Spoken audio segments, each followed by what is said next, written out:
नमस्कार, news our के इस खास कार्यक्रम में आप सभी का स्वागत है और मैं हूं आपके साथ पूजा वाधवानी। मध्य प्रदेश सरकार शराबबंदी की ओर कदम बढ़ाती नजर आ रही है। शिवराज कैबिनेट की बैठक में लिए गए एक फैसले से लगता है सरकार प्रदेश में शराबबंदी की ओर कदम बढ़ा रही है। कैबिनेट ने बड़ा फैसला लेते हुए शराब के हाथे बंद करने का फैसला लिया है। मध्य प्रदेश की शिवराज सरकार ने बड़ा फैसला किया है। अब राज्य में शराब के हाथे और शॉप बार बंद कर दिए जाएंगे। मुख्यमंत्री शिवराज सिंह चौहान की अध्यक्षता में हुई कैबिनेट बैठक में यह निर्णय लिया गया। बैठक के बाद निर्णयों की जानकारी गृह मंत्री डॉक्टर नरोत्तम मिश्रा ने दी। उन्होंने बताया कि शराब पीकर वाहन चलाने वालों के ड्राइविंग लाइसेंस निलंबित करने के प्रावधान कड़े कर दिए जा रहे हैं। डॉक्टर नरोत्तम मिश्रा ने बताया कि अब शैक्षणिक संस्थानों के आसपास शराब दुकान नहीं रहेगी। 50 मीटर के दायरे को बढ़ावा दिया जा रहा है। उन्होंने कहा कि शराब को हतोत्साहित करने की दिशा में मुख्यमंत्री लगातार आगे बढ़ रही है। सभी अहाते बंद किए जा रहे हैं, सभी शॉप बार बंद किए जा रहे हैं। अब मदिरा दुकानों में बैठकर पीने की अनुमति नहीं होगी।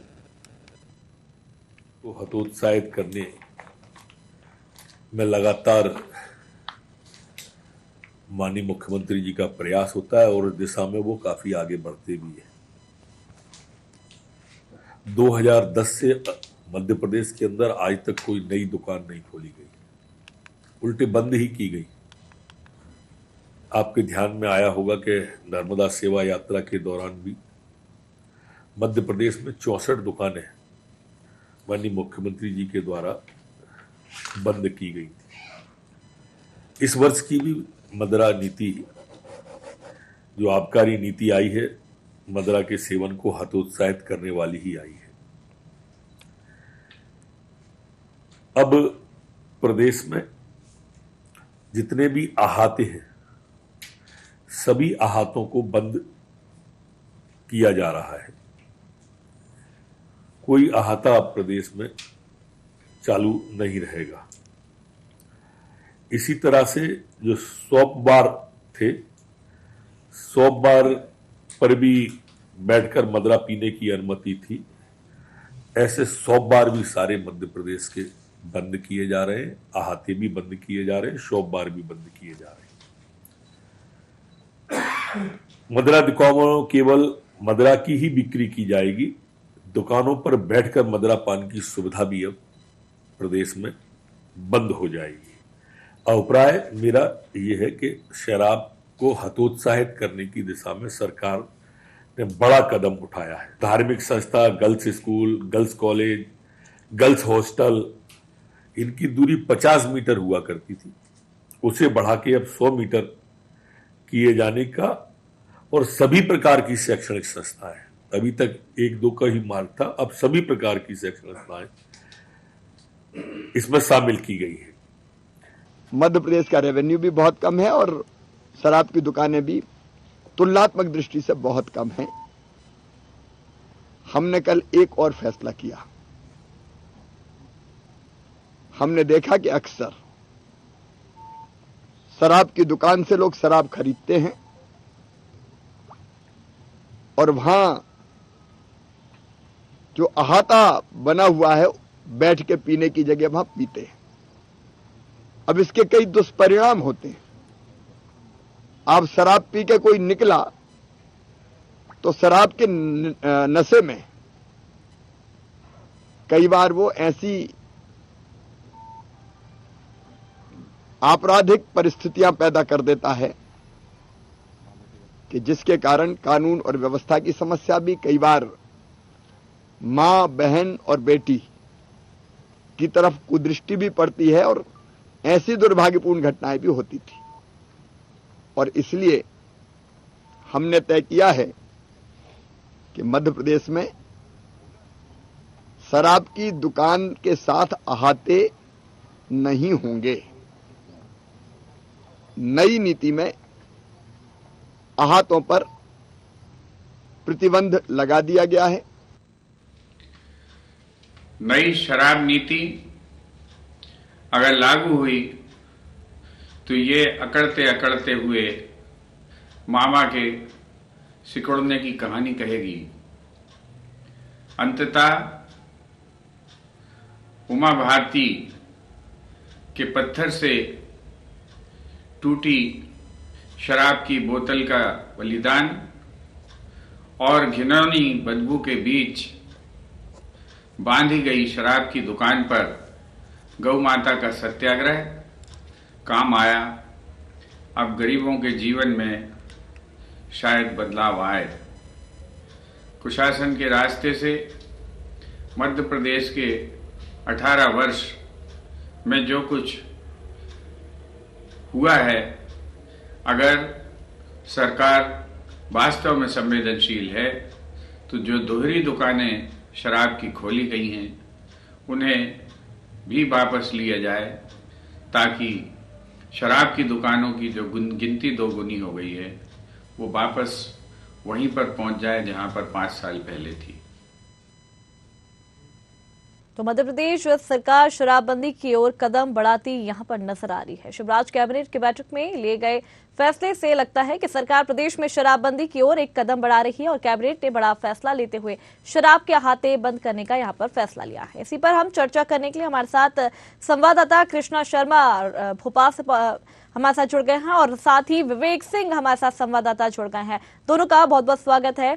विवेक, पहले मैं आपके पास आना चाहूंगी कि जिस तरीके से यहाँ पर कैबिनेट बैठक में कई सारे फैसले लिए गए हैं, क्या कुछ फैसले हैं, जरा विस्तार से बताइए।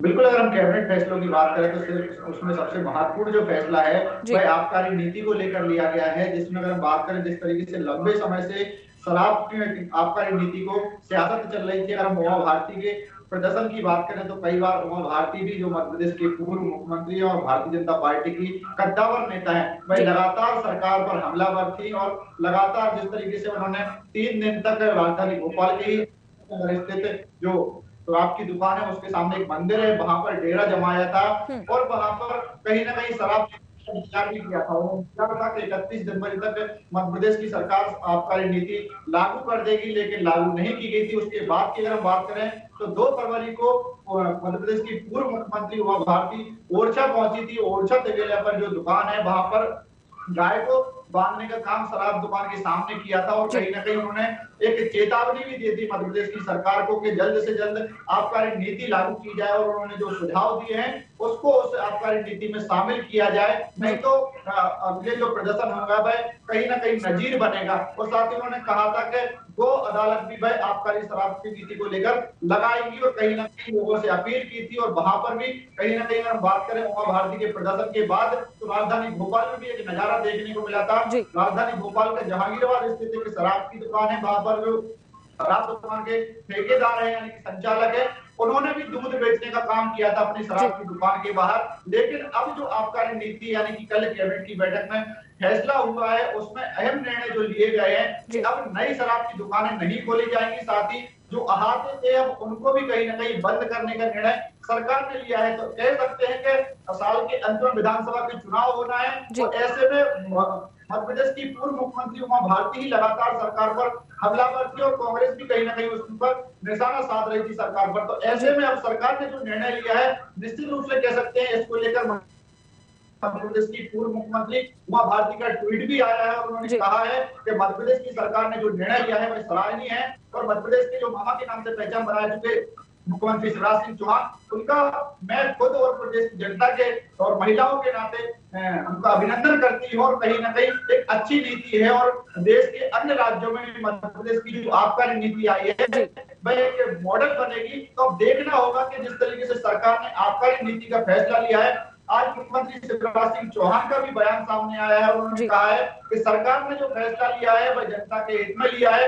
वह एक निर्णय और लिया है कि अब शराब की दुकानें जो है उनके बाहर अहाते नहीं खोले जाएंगे, साथ ही अब कोई वाहन चलाकर शराब पीकर कोई वाहन चलाते हुए पकड़े जाता है तो उसका लाइसेंस निरस्त किया जाएगा, पहले 6 महीने के लिए किया जाएगा और अगर दोबारा ऐसे ही करते पाया जाता है तो 2 साल के लिए किया जाएगा और उसके बाद अगर तीसरी बार भी पकड़ा जाता है तो आजीवन उसका वाहन का लाइसेंस निरस्त किया जाएगा। और साथ ही कठोर कार्रवाई के भी निर्णय अब सरकार ने लिए हैं। तो कहीं ना कहीं आबकारी नीति में जो बदलाव किया है तो इसको लेकर उमा भारती जिस तरीके से सरकार पर हमलावर थी उसका भी नतीजा कह सकते हैं और कहीं ना कहीं उमा भारती जिस तरीके से सरकार पर हमलावर थी उनके कमजोर करने के लिए भी कह सकते हैं कि उमा भारती का अब जो शराब को लेकर मुद्दा था वह कहीं ना कहीं ठंडा पड़ सकता है। तो अब इसको लेकर मध्य प्रदेश की जो कल कैबिनेट की बैठक आई थी इसमें सबसे बड़ा निर्णय आबकारी नीति को लेकर ही हुआ है। जी कृष्णा, अगर बात करें तो मध्य प्रदेश में ये चुनावी साल है और चुनावी साल से ये इतने सारे प्रावधान बनाना है कैबिनेट बैठक में,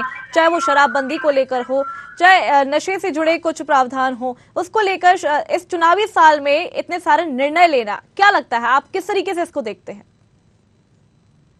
बिल्कुल पूजा, जिस तरह से मध्य प्रदेश में शराबबंदी की आवाज को मुखर कर रही थी पूर्व मुख्यमंत्री उमा भारती और वर्तमान मुख्यमंत्री शिवराज सिंह चौहान भी जो नशे का कारोबार चल रहा है उस पे पूरी तरह से पाबंदी लगाने का काम कर रहे थे। और चाहे प्रशासन की बात करें, चाहे पुलिस की बात करें, वो सख्ती से निपट रहे थे इस कारोबार से, चाहे वो हुक्का बार हो या बार हो। तो इस तरह से शराबबंदी को कंट्रोल करना बड़ा मुश्किल काम था और मुख्यमंत्री शिवराज सिंह चौहान इस पर कह भी चुके थे कि बिना जो जागरूकता है और जन जागरूकता फैलाए शराबबंदी नहीं हो सकती है। और उसी पक्ष में जो कल कैबिनेट के निर्णय हुए हैं कि जो अहाते हैं वो बंद किए जाए सबसे पहले, क्योंकि वहां से जो लोग शराब पीते हैं अहातों में बैठकर और फिर समाज में उसके गलत परिणाम आते हैं, क्राइम ग्राफ भी बढ़ता है। तो कहीं ना कहीं ये फैसला इस चुनाव के लिए तो अच्छा है, लेकिन ये फैसला कब तक रहेगा? और इस पर आरोप भी कांग्रेस लगा रही है कि पहले भी कई बार बीजेपी इस तरह की घोषणाएं कर चुकी है और शराब दुकानें कम करने का निर्णय भी लिया था, लेकिन कम नहीं हुई है और दुकानें बढ़ गई हैं। तो इस तरह के आरोप लगातार कांग्रेस लगा रही है। अभी जो मीडिया विभाग के उपाध्यक्ष है भूपेंद्र गुप्ता, उनका बयान आया है कि लगातार उमा भारती शराबबंदी की बात कर रही थी, लेकिन अब जो नई शराब नीति आई है और उसमें कहीं ना कहीं जो परिवर्तन हुआ है उसका श्रेय उमा भारती को ही जाता है, क्योंकि लगातार वे सरकार के खिलाफ मोर्चा खोले हुए थी और जो गाय को बांधा था दुकान के सामने उसका भी परिणाम है और हो सकता है कि इसमें कुछ समाज में सुधार आए। लेकिन जिस तरह से उमा भारती कह रही थी कि शराबबंदी होनी चाहिए, वो शराबबंदी तो नहीं हुई है और उमा भारती भी अब जो सरकार है उसके तुक में तुक मिलाने लग गई हैं। विवेक, अगर देखा जाए तो उमा भारती जो है काफी समय से शराबबंदी को लेकर हमेशा कहती हुई नजर आई है। वहीं ओरछा से भी उन्होंने एक पैदल मार्च भी निकाली थी ताकि शराबबंदी हो सके। एक तरफ तो उमा भारती मध्य प्रदेश सरकार को घरे में खड़ी कर देती है और दूसरी तरफ वो ये भी कहती हैं कि मैं मध्य प्रदेश सरकार के लिए ही काम करती हूँ, भाजपा के लिए ही काम करती हूँ। तो जिस तरीके से यहाँ पर उमा भारती द्वारा काफी समय से शराबबंदी को लेकर काफी सारा काम किया गया था या तत्परता दिखाई गई थी, तो क्या इसी वजह से मध्य प्रदेश सरकार ने यह फैसला लिया है? तो उमा भारती ने पहले शराबबंदी की मांग उठाई थी और उसके बाद उनका जो बयान सामने आया था कि जिस तरीके से सुर्खियों में बना था, उनने फिर बयान को अपना पलटा था और उन्होंने कहा था कि भाई शराबबंदी की बात नहीं कर रही है क्योंकि इससे राजस्व की हानि होगी, लेकिन नशा मुक्ति अभियान चलाया जाए जिससे कि समाज में जागरूकता है। इसको लेकर अगर हम बात करें तो 2 अक्टूबर को मध्य प्रदेश की सरकार ने राजधानी भोपाल स्टेडियम में नशा मुक्ति अभियान चलाने की शुरुआत की थी, जिसमें मध्य प्रदेश की पूर्व मुख्यमंत्री उमा भारती भी शामिल हुई थी और बाबा रामदेव भी शामिल हुए थे, तमाम सामाजिक संगठन के लोग भी शामिल हुए थे। निर्णय लिया गया था कि सामाजिक जागरूकता के साथ ही नशा मुक्ति हो सकती है और उसके बाद ही कहीं ना कहीं अगर नशा मुक्ति होगी तो शराबबंदी अपने आप ही हो जाएगी, क्योंकि अगर लोग जागरूक हो जाएंगे, नशा मुक्ति को लेकर नशे से दूर होंगे तो अपने आप ही शराबबंदी निर्णय हो सकता है। लेकिन कहीं ना कहीं इससे उमा भारती ने कहा था कि राजस्व की हानि हो सकती है। इसको लेकर सरकार को निर्णय लेने होंगे, जो नई आबकारी नीति बनाई जाएगी। क्योंकि निश्चित रूप से अगर हम बात करें, जो आपने कहा है कि शराबबंदी, तो स्पष्ट करते कि शराबबंदी की मांग उमा भारती ने पहले की थी, लेकिन उसके बाद वह बदल गई थी और नई आबकारी नीति पर विचार करने के लिए सरकार पर लगातार प्रहार कर रही थी और सुझाव भी दे रही थी। जैसे कि अगर हम बात करें धार्मिक स्थल हो या फिर स्कूल कॉलेज हो,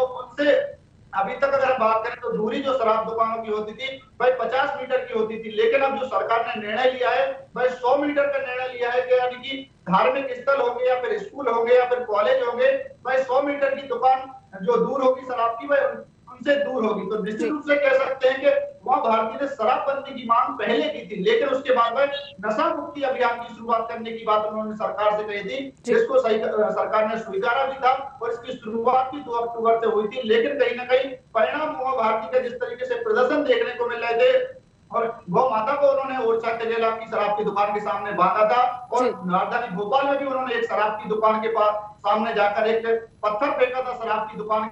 जी,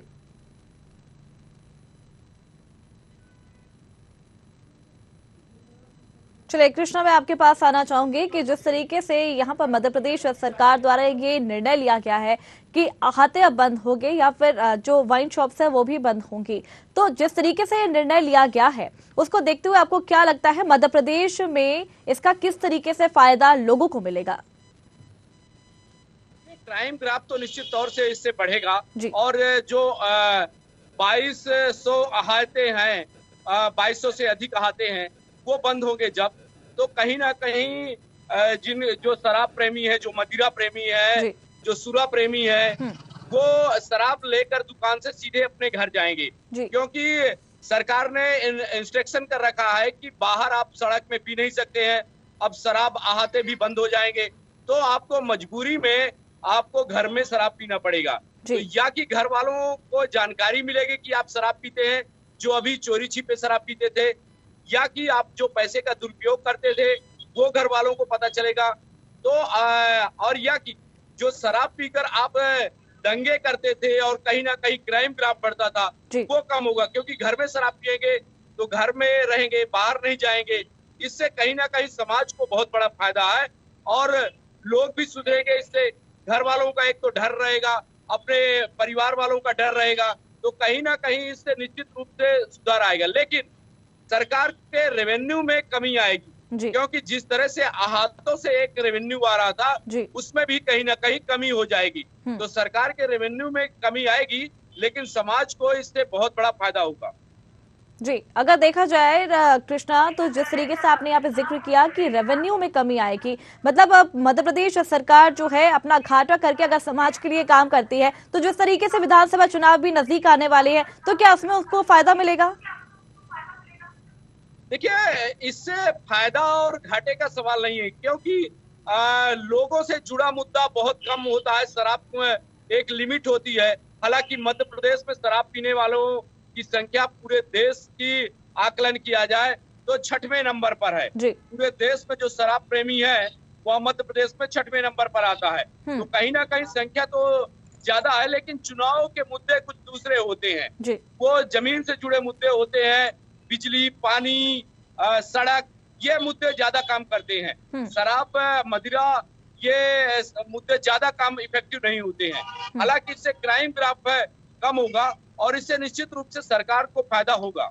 जी विवेक, अगर बात करें तो जिस तरीके से शिवराज सिंह चौहान ने अपने कैबिनेट में ये एक निर्णय लिया है, तो उस पर क्या किसी विपक्ष का कुछ कहना है, क्या कुछ कटाक्ष किया है?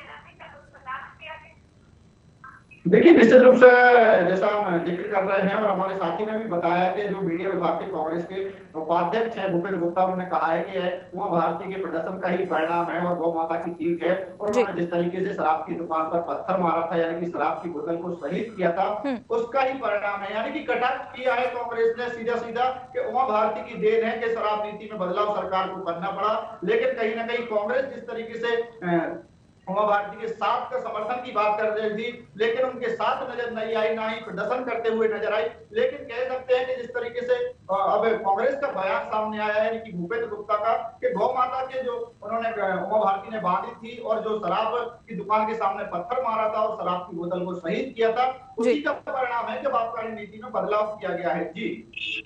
जी, तो ये जिस तरीके से बदलाव किया गया है विवेक, उससे आप बताइए कि जो मध्य प्रदेश में लोग रह रहे हैं उनको किस तरीके से इस बदलाव से फायदा होगा?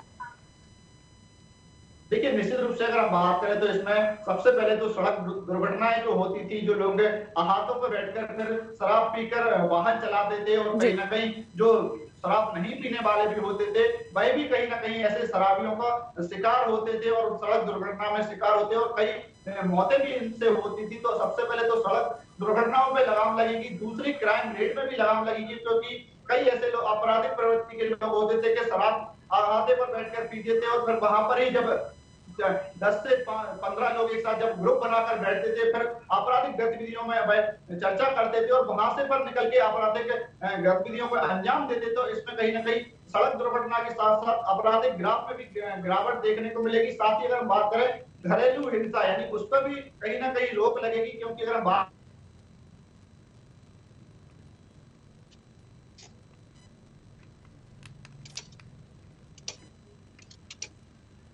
जी विवेक, आप तक हमारी बात पहुंच पा रही है, हमारी आवाज पहुंच पा रही है?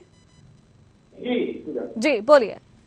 तो ऐसे में कहीं ना कहीं निश्चित रूप से पूजा अगर बात करें तो ऐसे में अब जो घरेलू हिंसा की जो महिलाएं शिकार होती थी या फिर बच्चे शिकार होते थे, उस पर भी कहीं ना कहीं रोक लगेगी। क्योंकि अगर बात करें, जैसा हम जिक्र कर रहे थे कि घर में बड़े बूढ़े बुजुर्ग रहते हैं, बच्चे भी रहते हैं, तो ऐसे में कई ऐसे लोग भी रहते हैं कि जो हाथों पर बैठ कर शराब पीते थे, घर में नहीं बैठ कर पी पाते थे। तो ऐसे में वही लोग अब कहीं ना कहीं बच्चे से शराब पीते थे और उनसे कहीं ना कहीं निश्चित रूप से जब वह शराब घर में बैठकर नहीं पी पाएंगे तो घरेलू जो हिंसाओं से शिकार महिलाएं होती थी उस पर भी लगाम लगेगी। ऐसे कहीं ना कहीं समाज में जागरूकता भी आएगी और जो सड़क हादसे की हम जो जिक्र कर रहे हैं या फिर क्राइम की जिक्र कर रहे हैं या फिर घरेलू हिंसाओं के मामले का हम जिक्र कर रहे हैं, तो इन तमाम चीजों पर रोक लगेगी और अच्छा संदेश भी जाएगा।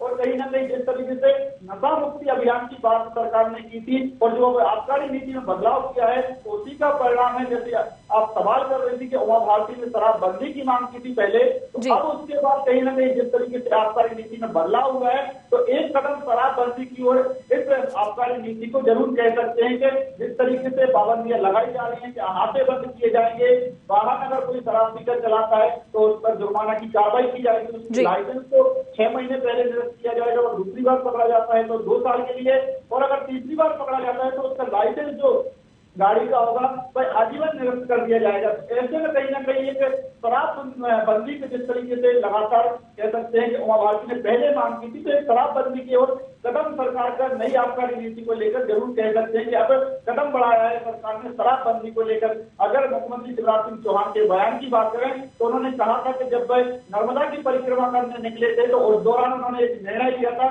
कि नर्मदा किनारे जो शराब की दुकानें हैं उनको भी बंद करने का सरकार ने निर्णय लिया था और नर्मदा किनारे से 5 किलोमीटर दूर शराब की दुकानों को खोलने का सरकार ने निर्णय लिया था। एक निर्णय और लिया है, अब नई शराब की दुकानें नहीं खोली जाएंगी और इस पर जिक्र मुख्यमंत्री शिवराज सिंह चौहान ने किया है कि शराब की दुकानों से कहीं ना कहीं राजस्व। चलिए ठीक है विवेक, हमारे साथ कृष्णा शर्मा भी जुड़े हुए हैं। कृष्णा, अगर बात करें तो जिस तरीके से शराबबंदी के तरफ ये अच्छा कदम बढ़ाते हुए नजर आ रहे हैं शिवराज सिंह चौहान, तो जिस तरीके से ये फैसला लिया गया है आप उसको किस तरीके से देखते हैं? देखिए, निश्चित तौर से जिस तरह से ये कैबिनेट में निर्णय लिए गए हैं और अहाते बंद किए गए हैं तो प्रतिकूल प्रभाव तो नहीं पड़ेगा, लेकिन जो समाज में जागृति का सिलसिला है वो जरूर शुरू हो सकता है। क्योंकि कहीं ना कहीं देखना चाहिए कि इसका धरातल में कितना प्रभाव पड़ेगा। क्योंकि जो शराब प्रेमी है, जो मदिरा प्रेमी है, वो लगातार उनमें से 20% की बात करें तो जो आंकड़े आते हैं वो 20% लोग सिर्फ हाथों में शराब पीते हैं और ज्यादातर अभी भी जो सामाजिक ताना बाना बुना हुआ है भारतीय संस्कृति का, वो ज्यादातर लोग अकेले या पार्टियों में भी शराब पीते हैं। तो शराब पीने का भी जो यहाँ पे एक ताना बाना है और एक कहना चाहिए कि जो चलन है वो घरों में, होटलों में ज्यादातर रहता है। हाथों में जो मिडिल क्लास या निम्न क्लास के लोग रहते हैं वही जाके हाथों में शराब पीते हैं, तो उनका तो शराब पीना वहां से बंद होगा। निश्चित तौर से जो क्राइम ग्राफ है वो जरूर घटेगा, लेकिन सबसे बड़ा सवाल ये है कि क्या सरकार ने जो शराब खरीदी में कमी आएगी और उसके विकल्प के रूप में कोई रेवेन्यू जनरेट करने के लिए कोई ऑप्शन ढूंढा है। जिस तरह से मध्य प्रदेश सरकार लगातार कर्ज ले रही है, क्या उसका ऑप्शन ढूंढा है? क्योंकि यदि चाहे वो आबकारी नीति हो या ट्रांसपोर्ट नीति हो, इनसे जो आय होती है कहीं ना कहीं वो आय से सरकार चलती है। सबसे बड़ी आय का स्रोत होता है आबकारी और ट्रांसपोर्ट। अब खदान, तो इन तीनों चीजों में एक चीज में रेवेन्यू कम होगी तो उस रेवेन्यू को जनरेट करने के लिए सरकार के पास क्या क्या विकल्प है, वो सबसे बड़ी बात है। हालांकि मुख्यमंत्री शिवराज सिंह चौहान ने जो मंत्री समूह का गठन किया था नई आबकारी नीति के लिए, उन्होंने इस पर जरूर सोचा होगा और सरकार को सुझाव भी दिया होगा। अब सरकार उस पर कितना अमल करती है, कितना फायदा होता है सरकार को, क्योंकि चुनाव अब 6 महीने 8 महीने रह गए हैं और उन विकल्पों पर कितना तरह काम होता है, ये आने वाला समय बताएगा। चलिए, बहुत बहुत शुक्रिया हमारे साथ जुड़ने के लिए, चर्चा करने के लिए। तो जिस तरीके से मध्य प्रदेश कैबिनेट में ये फैसला लिया गया है कि शराबबंदी की ओर एक अच्छा कदम बढ़ाते हुए यहाँ पर मध्य प्रदेश सरकार नजर आई है। अब देखने वाली बात ये होगी कि फैसला जो लिया गया है मध्य प्रदेश में, इसका किस तरीके से असर पड़ता दिखाई देगा। तो फिलहाल इस मुद्दे में इतना ही, अगली बार फिर मिलेंगे एक नए मुद्दे के साथ। तब तक के लिए देखते रहिए न्यूज़ 8। नमस्कार।